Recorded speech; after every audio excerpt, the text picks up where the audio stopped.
Hello guys, আজ তোমাদের আমি ভেন্ডি রেসিপি শেয়ার করছি।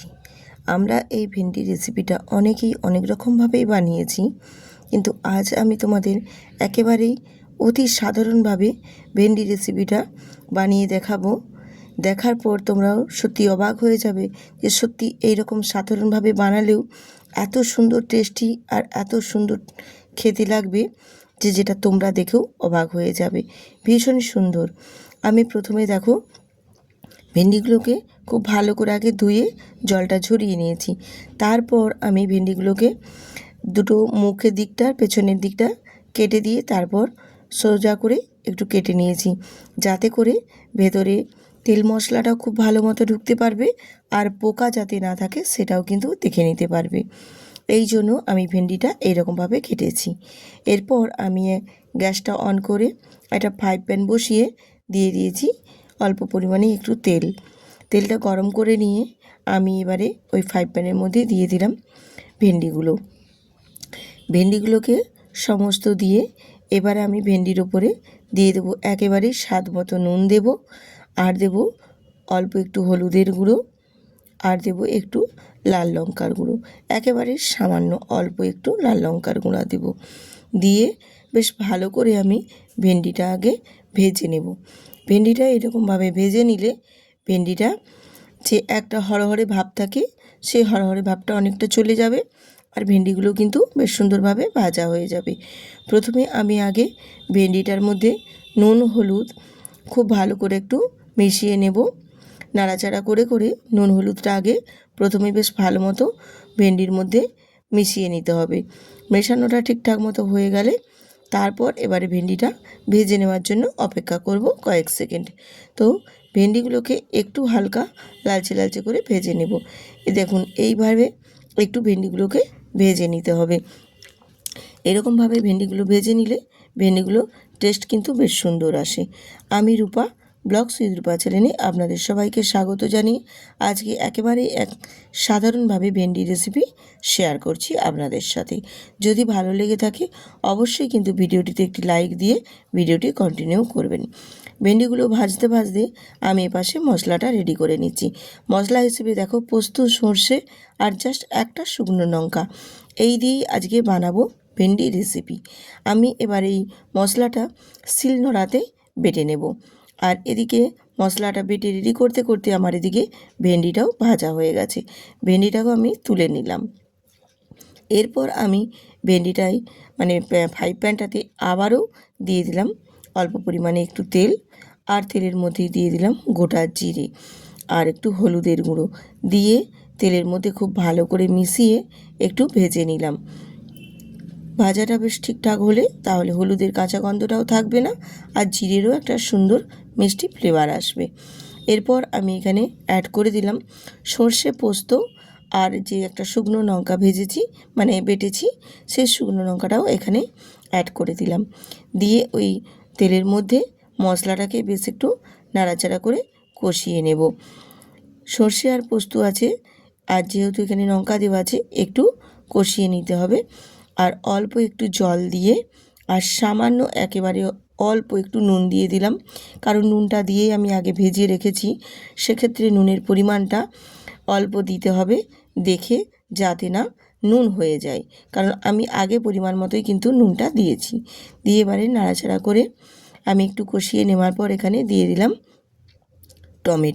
টমেটোটাও আমি মশলার সাথে বেশ ভালো করে একটু কষিয়ে নেব। বেশ একটু গা থেকে তেল ছাড়া ঠিক সেই পর্যায়ে এখানে আমি এবারে অ্যাড করে দেব ভেন্ডিগুলো। আর তোমরা চাইলে এখানে আরও যদি কাঁচা লঙ্কা অ্যাড করতে চাও সেক্ষেত্রে অ্যাড করতে পারো, কারণ আমি আগেই একটু ঝাল লঙ্কার গুঁড়ো দিয়েছি আর একটা শুকনো লঙ্কাও বেটে দিয়েছি। সেক্ষেত্রে আর আমি বেশি ঝাল করব না, তার জন্য আমি এখানে আর কাঁচা লঙ্কা অ্যাড করছি না। এবারে আমি ভেন্ডিগুলো দিয়ে বেশ ভালো করে মশলার সাথে কিন্তু কষিয়ে নেব। এইরকমভাবে ভেন্ডিটাকে একটু ভালো করে মশলার সাথে কষিয়ে নিতে হবে, তাহলে ভেন্ডির ভেতরে একেবারে মশলাগুলো খুব ভালো মতো ঢুকতে পারবে আর ভেন্ডির স্বাদগুলো বেশ সুন্দর হবে, খেতে ভীষণ ভালো লাগবে। গরম গরম ভাতের সাথে সাথে রুটি পরোটার সাথেও কিন্তু ভীষণ ভালো লাগবে যদি এইভাবে একবার ভেন্ডির রেসিপি তোমরা বানিয়ে দেখো। আর স্বাদের ব্যালেন্সটা ঠিকঠাক রাখবে আর টেস্টটাও ভীষণ সুন্দর আসবে। সেক্ষেত্রে সেই জন্য আমি এখানে অল্প একটু কয়েক দানা চিনি অ্যাড করে দিয়েছি। এটা মিষ্টি লাগবে না, কিন্তু এই ভেন্ডির স্বাদটাকে আরও বাড়িয়ে তুলবে। এই জন্য আমি দিয়ে দিলাম এখানে কয়েক দানা চিনি।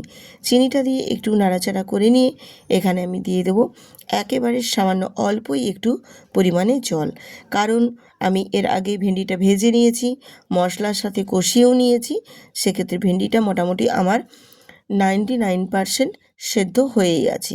আর 1% যাতে সেদ্ধটা ঠিকঠাক মতো হয়ে একদম ভেন্ডি রেসিপিটা পারফেক্ট রেডি হয়ে যায়, তার জন্য আমি সেই পরিমাণে জল দিয়ে একটু ঢাকনা দিয়ে ঢেকে দিয়েছি।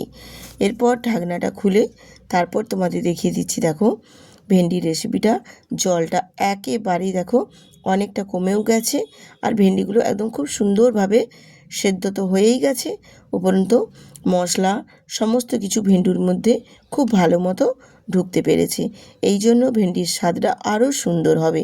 আর ভেন্ডিগুলোকে আমি গোটা গোটা রেখেই আজকে এই রেসিপিটা করছি, যাতে ভেন্ডিটা খেতেও বেশ ভালো লাগবে আর দেখতেও বেশ ভালো লাগবে। এরপর আমি এখানে অল্প একটু ধনেপাতা অ্যাড করে দিলাম। ধনেপাতাটা একেবারেই অপশনাল, তোমরা দিতে চাইলে দিতে পারো, না দিলেও কোনো অসুবিধে নেই। আমি বাড়িতে বা আমার হাতের সামনে ছিল তাই একটু দিয়ে দিয়েছি, স্বাদটা আরও সুন্দর আসবে বলে।